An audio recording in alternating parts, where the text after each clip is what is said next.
12권의 소선지서 중에 하나인 미가서를 기록한 미가 선지자는 주전 8세기의 마지막 예언자입니다.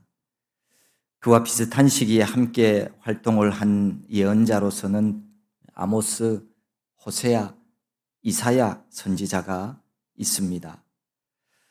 주전 8세기 북이스라엘과 남유다는 각각 여로보암 2세와 우시야가 통치하는 시대였고, 그 시대는 대단한 정치적 그리고 경제적인 호황을 누렸던 시기입니다.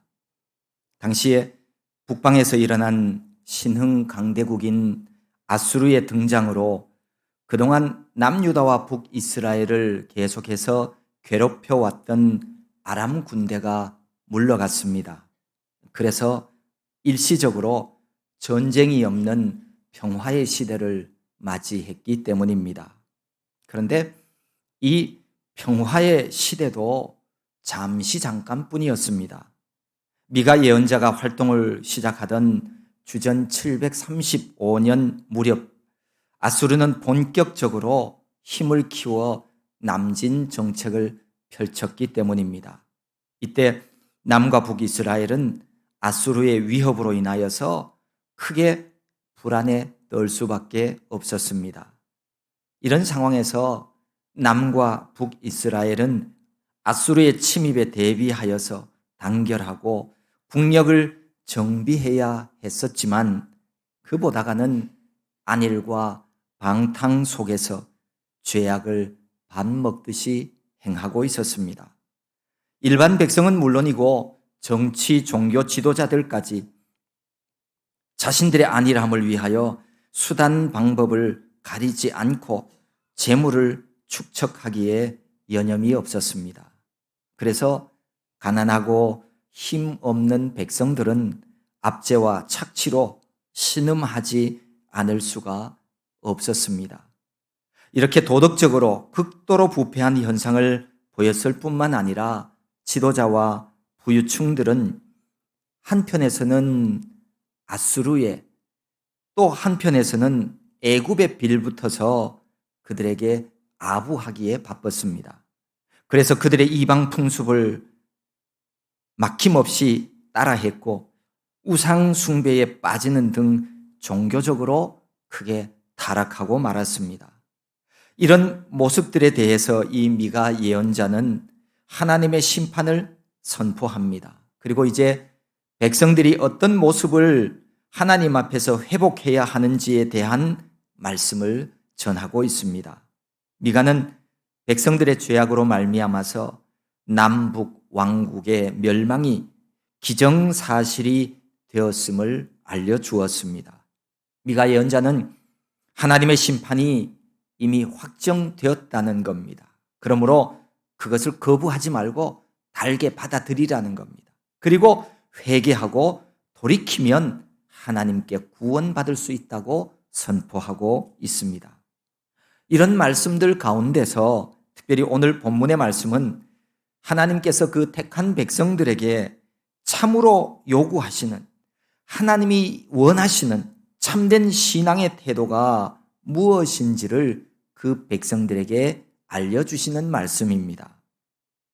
먼저 6절 7절에 있는 말씀은 이스라엘 백성들이 하나님께 용서받기를 원하지만 어리석게도 자신들의 불의한 행위는 고치지는 않고 제물만 드리면 된다고 생각하는 형식주의적 예배 태도에 대해서 하나님이 지적을 하고 있습니다.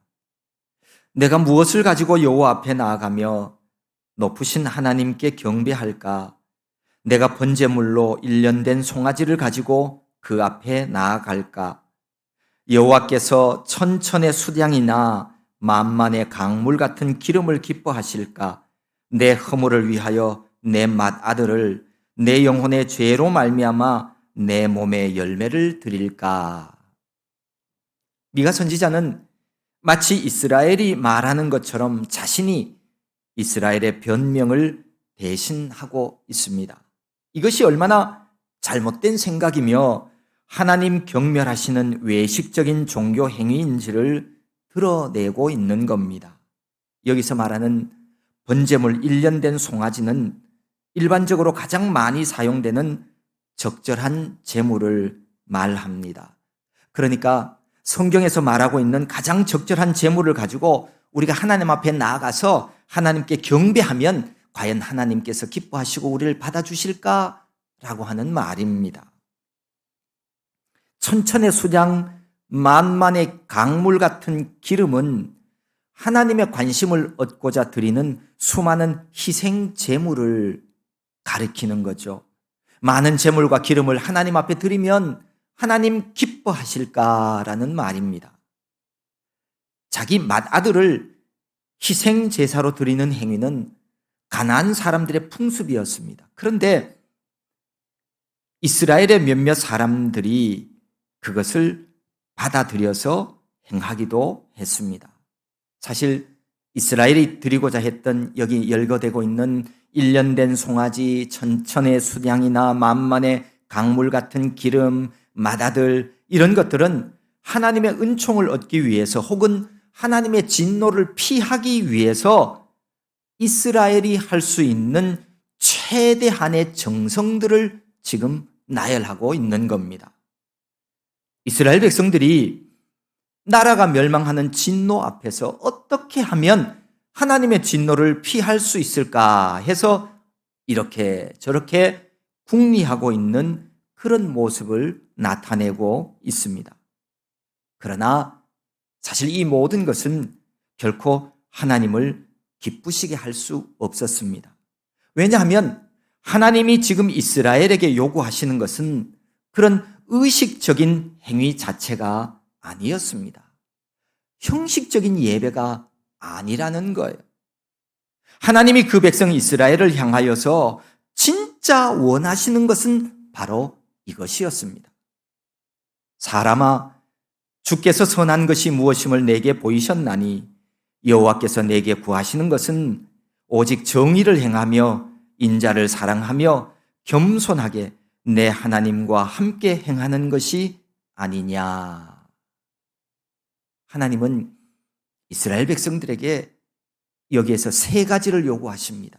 첫째는 오직 정의를 행하라는 겁니다. 하나님의 공의로우신 성품을 본받아서 하나님 앞에서 올바른 삶의 도를 행하라는 겁니다.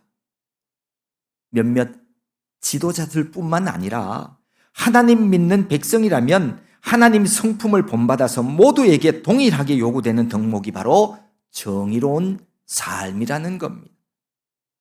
사회적으로 모든 사람에 대해 하나같이 공평하게 대하는 것을 의미합니다. 두 번째로는 인자를 사랑하라고 말씀합니다.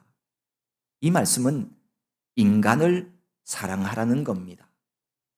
여기 사랑하며에 해당되는 이 히브리어 헤세드라고 하는 단어가 있는데요. 이 헤세드는 하나님의 속성이면서 동시에 하나님 언약의 기본적인 원리입니다.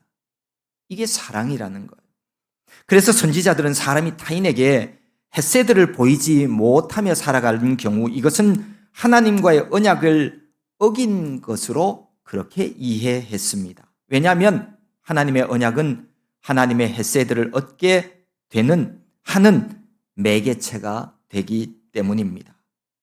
하나님은 자기 백성에게 자신의 속성인 헤세드를 보여주고 그로 인해서 언약을 맺었던 것처럼 자기 백성들도 다른 사람에게 헤세드를 보여주어야, 다시 말해서 사랑으로 행하라는 거죠. 그렇게 할 때 하나님과의 언약을 신실하게 지킬 것을 요구하시는 겁니다. 사람을 사랑하지 않는 것은 하나님의 언약을 깨뜨리는 죄악입니다. 사람을 사랑하지 않는 것은 또한 하나님을 사랑하지 않는 것이라는 겁니다. 아무런 구원의 자격도 없는 우리 죄인들을 당신의 백성 삼으시는 하나님의 무한한 사랑을 체험한 하나님의 백성이라면 마땅히 다른 사람에게 내가 받은 사랑을 동일하게 사람들을 사랑하며 살아가라는 말씀입니다. 세 번째로는 겸손히 내 하나님과 함께 행하는 것이 아니냐라고 말씀합니다. 이 미가서가 가지고 있는 특징 중에 하나가 질문 형식의 표현이 자주 등장하는 겁니다. 사실 이 질문들은요, 대답을 요구하고 있는 것은 아닙니다. 이 질문은 답이 다 뻔해. 누구나 다 알고 있는 답이에요. 그래서 질문받은 자가 스스로 죄악을 깨닫게 하기 위한 의도로 주어진 것입니다. 그러니까 사람이라면 겸손하게 하나님과 함께 행하며 사는 것이 그게 마땅하다는 말씀입니다. 그렇게 살아가라는 말씀입니다. 겸손이란 하나님 앞에서 자기 자신의 정체를 바로 알고 그에 합당하게 사는 것을 말합니다. 사람이 어떻게 하나님 앞에서 겸손하지 않을 수가 있습니까? 그거는 하나님을 안다면 그렇게 할 수가 없어요. 하나님을 믿는다 하면서도 자기 자랑을 일삼고 잘난 체하며 사는 이들이 있다면 그 사람은 분명 아직 하나님을 잘 알지 못하는 사람입니다. 누군가가 교회 안에서 그런 삶을 살아가고 있다면 그렇게 생각하면 맞습니다. 이분은 아직 교회는 왔지만 아직 하나님을 만나지 못했구나. 하나님을 잘 모르는구나 라고 말이죠. 그런 분이 하나님을 만나지 못한 가능성이 정말 높습니다. 하나님의 백성이 누구입니까? 하나님의 백성은요, 겸손한 마음으로 하나님과 더불어 교제하며 살아가는 사람입니다. 올바른 자기 인식을 통해서 하나님 앞에서 겸손해질 때 비로소 하나님과 온전한 연합을 이룰 수가 있습니다. 미가 선지자가 강조하는 것은 바로 이런 세 가지의 마음 자세와 행위를 동반하지 않은 희생제사와 예배는 하나님께서 원하시는 것이 아니다라는 말씀이에요. 예물 드리며 예배하는 자가 정말 되려면 참된 삶의 모습까지 하나님의 말씀대로 온전해야 한다라고 하는 말씀을 전해주고 있습니다. 오늘 말씀을 보면 여호와께서 원하시는 것은 좋은 재물이나 많은 재물이 아니라 공의를 행하며 인자를 사랑하며 겸손히 하나님과 동행하는 것이라고 하십니다.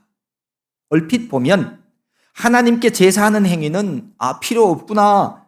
하나님은 오직 선만 행하면 된다고 가르치는구나. 이렇게 보여지기도 합니다. 하지만 그런 의미는 아닙니다. 우리가 알고 있는 바와 같이 성경은 윤리 도덕만을 가르치는 책이 아닙니다. 기독교는 사람의 성품과 윤리 문제를 다루기도 하지만 윤리 도덕적인 인간 완성을 목표로 하고 있는 것은 아닙니다.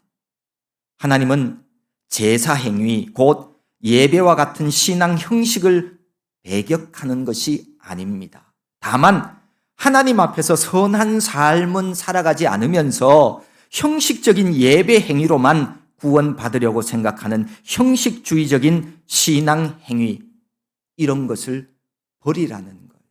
이런 예배는 받지 않겠다는 겁니다. 하나님을 믿는 신앙생활에서 예배라는 형식을 가지고 생활하는 것과 형식주의적으로 신앙생활하는 것은 이거는 전혀 다른 이야기입니다. 신앙생활에 신앙 형식은 반드시 필요합니다. 우리 기독교 역사를 살펴보면 교회 조직이나 예배 의식 때문에 생겨나는 폐단을 지적하면서 이런 외형적인 형식을 다 거부하려고 하는 사람들이 있었습니다. 그래서 수도원에 들어가서 은둔 생활을 하거나 아니면 극단적인 신비주의에 빠지는 사람들이 있었어요. 19세기에 있었던 무교회주의 운동도 신앙의 형식을 거부하는 경우로 볼 수 있습니다. 내가 내 마음으로만 하나님 잘 믿으면 되지. 뭐 꼭 여기 교회에 와야 되나? 교회 공동체에 함께 생활을 해야 되나? 이렇게 생각하는 분들이 있어요. 아니에요. 그렇지 않습니다. 교회는 누가 세웠을까요? 교회는 우리가 구주, 주님이라고 부르시는 예수님께서 교회를 세우셨어요. 주님은 베드로를 향해서 내 반석 위에 교회를 세우시겠다고 말씀하셨습니다. 주는 그리스도시요 살아계신 하나님의 아들이십니다 라고 하는 이 신앙 고백 위에 주님은 주님의 몸인 교회를 세우셨습니다. 하나님의 말씀인 성경은 어떻게 교회 조직을 세울 것이며 교회 지도자의 자세가 무엇인지에 대해서 많이 가르쳐 주고 있습니다. 다시 말해서 하나님의 말씀인 성경은 교회 공동체를 세워가도록 하고 있습니다. 교회 공동체 각 구성원들이 하나의 믿음과 하나의 세례로 한 분 하나님을 섬기는 일에는 어떤 일정한 형식이 반드시 요구됩니다. 그래서 교회 조직도 예배의 형식도 우리에게 필요한 겁니다. 예배라는 형식이 없이 하나님을 바르게 경배하는 생활, 교회 조직 없이 신앙생활을 지속적으로 영유할 수 있다면 우리 주님이 왜 이 교회를 세우셨겠습니까? 그러므로 우리 신앙생활에는 신앙, 믿음 이런 것들을 담기 위한 형식이라고 하는 이 그릇이 반드시 필요합니다. 그런데 신앙에 형식이 필요하지만 형식주의적인 신앙은 우리가 조심해야 합니다. 배격해야 합니다. 특히 신앙생활이 형식적이 되어버리면 알맹이 없는 껍데기만 붙잡고 있는 자와 똑같은 경우가 되어집니다. 형식주의적인 신앙이란 어떤 신앙의 형식이 가지고 있는 본질은 망각한 채 오직 그 형식 껍데기에만 얽매여 있는 것을 말합니다. 그 형식만 준수하면 하나님 앞에서 자신이 해야 할 의무를 다 이행한 것이라고 생각합니다. 그래서 하나님 복과 구원은 보장된 것이라고 생각하게 됩니다. 이것은 분명 잘못된 생각이고 저급한 형태의 잘못된 신앙이 되어지고 맙니다. 오늘 미가 선지자가 이스라엘 백성들을 향하여 책망한 것도 이런 형식주의적인 신앙 태도 때문이었습니다. 그들은 생활 속에서 온갖 우상을 숭배하면서도 표면적으로는, 겉으로는 모세 율법이 규정하고 있는 제사 규례들을 잘 준수하고 있었기 때문입니다. 그러면서도 자신들은 이 제사의식을 하고 있기 때문에 결코 멸망하지 않을 것이라고 그렇게 생각하고 있었다는 겁니다. 하나님은 그렇지 않았는데도 말입니다. 신약 시대의 바리새인들은 형식주의적 신앙인들의 대표자들이죠. 철저한 외식주의자들이었습니다.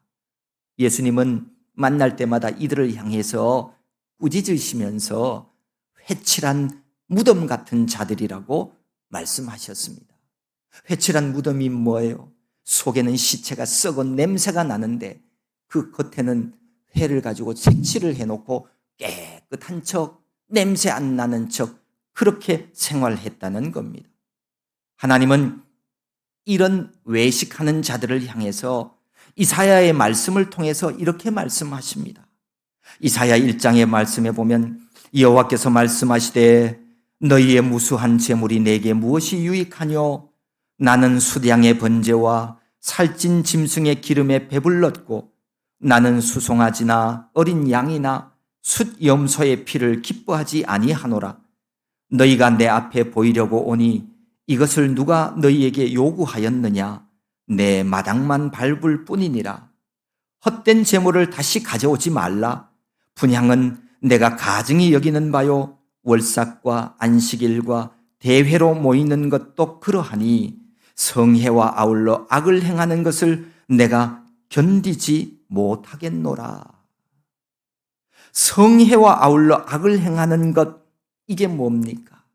하나님 앞에서 와서는 거룩하게 하나님을 섬기는 백성인 척하면서 돌아서서 일상생활 속에서는 온갖 악을 범하면서 그렇게 살아가고 있다는 겁니다.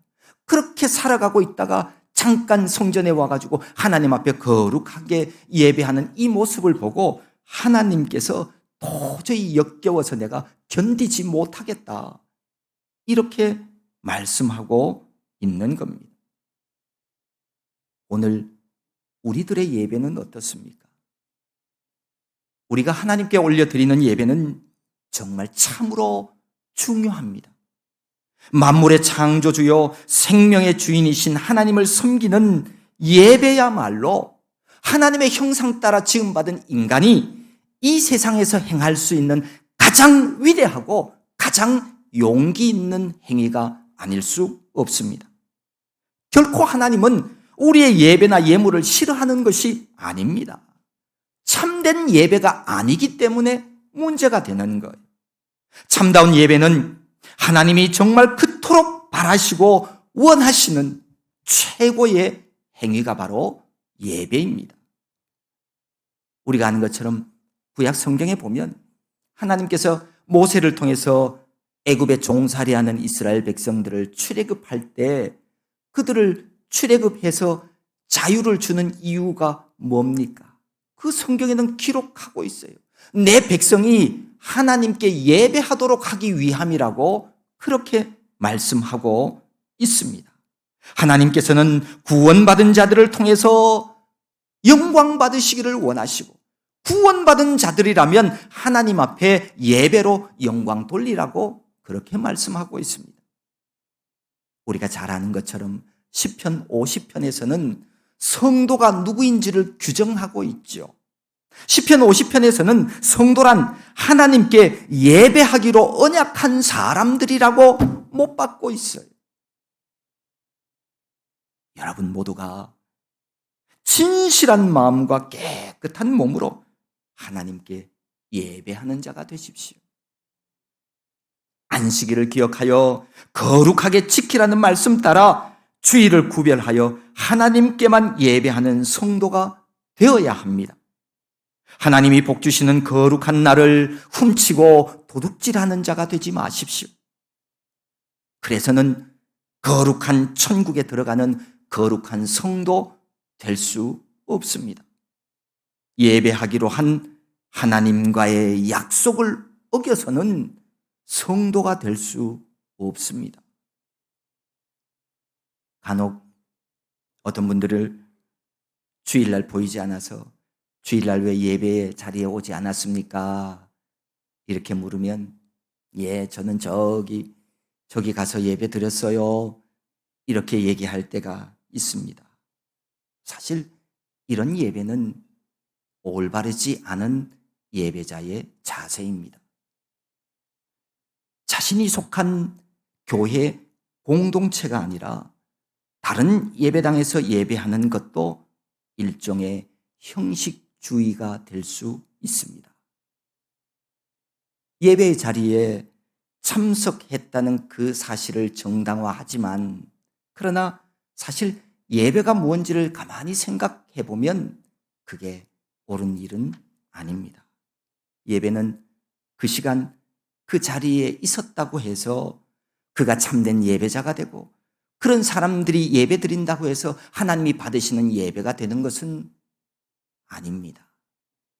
오늘 이 자리에도 많은 분들이 있지만 모든 분들이 하나님 앞에서 참된 예배자이냐 물으면 분명히 그렇지 않습니다.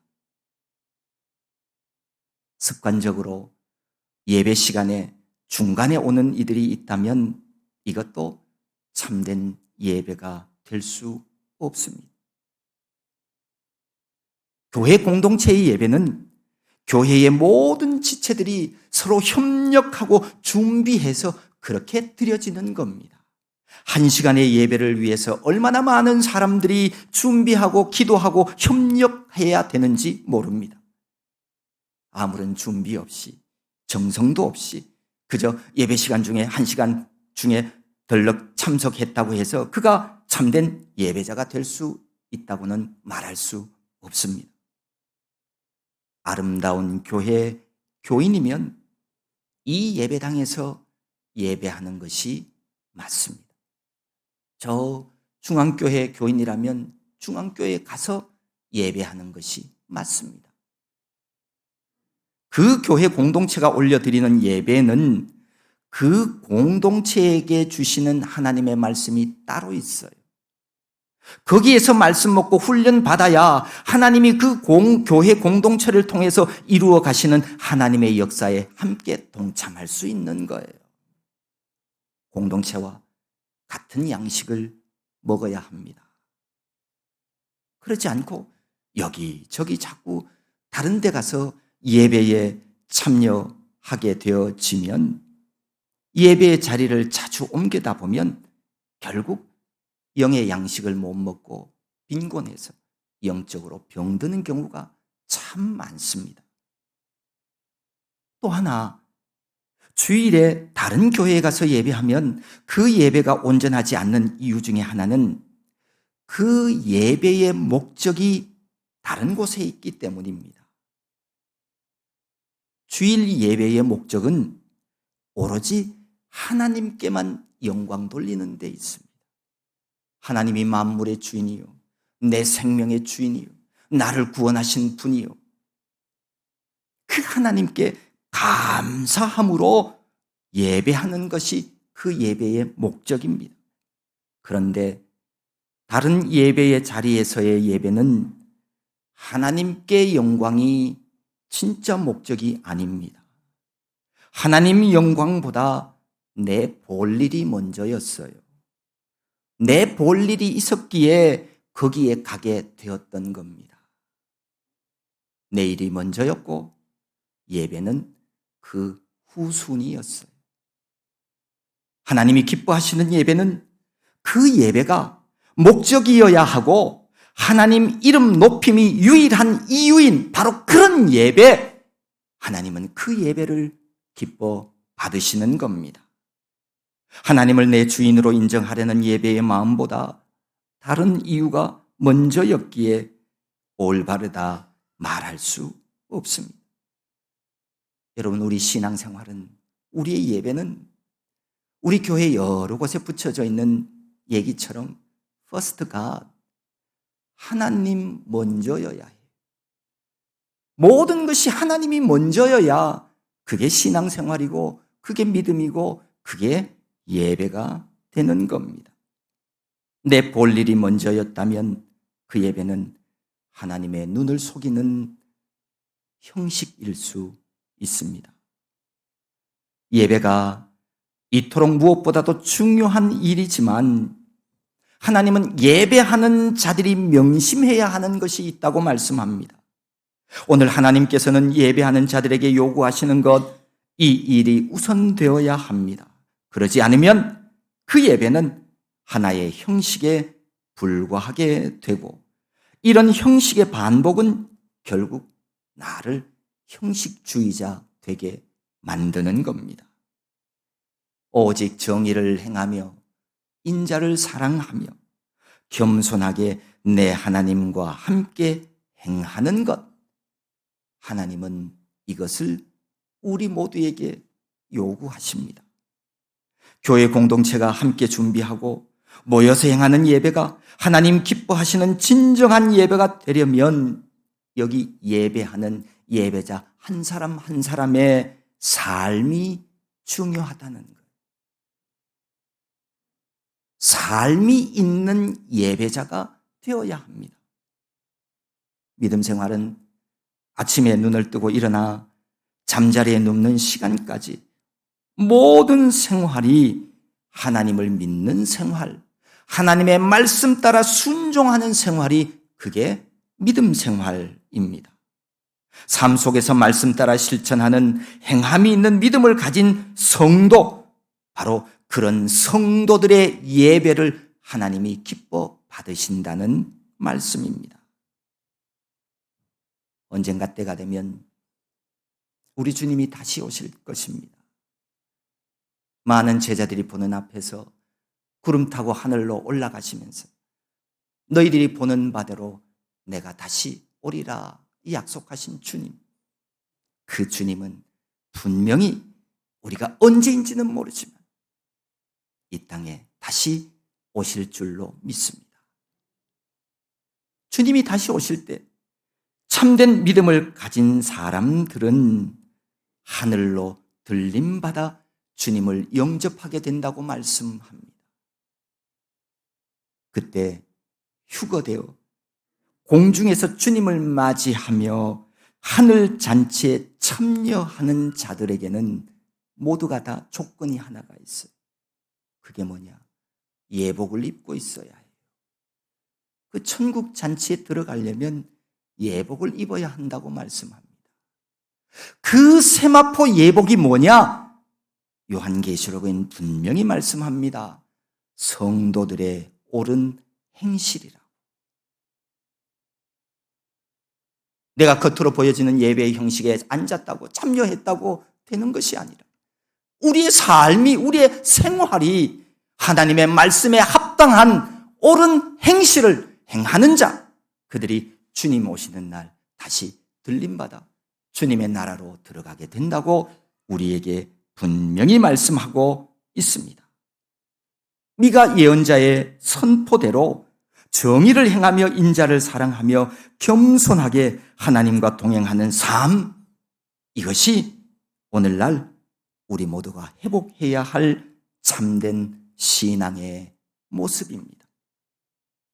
형식적으로 예배하면서도 예배 자리에만 있으면 나는 괜찮아 착각하지 마십시오.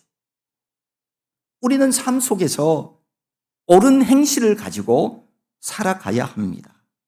참되게 예배하는 자들이 되어야 하겠습니다. 이제는 내 기준 버리고 하나님의 말씀 따라서 날마다 겸손의 옷을 입고 하나님과 동행하며 살다가 저 천국에서 다 함께 다시 만나는 우리 아름다운 교회 모든 성도 될 수 있기를 진심으로 소망합니다.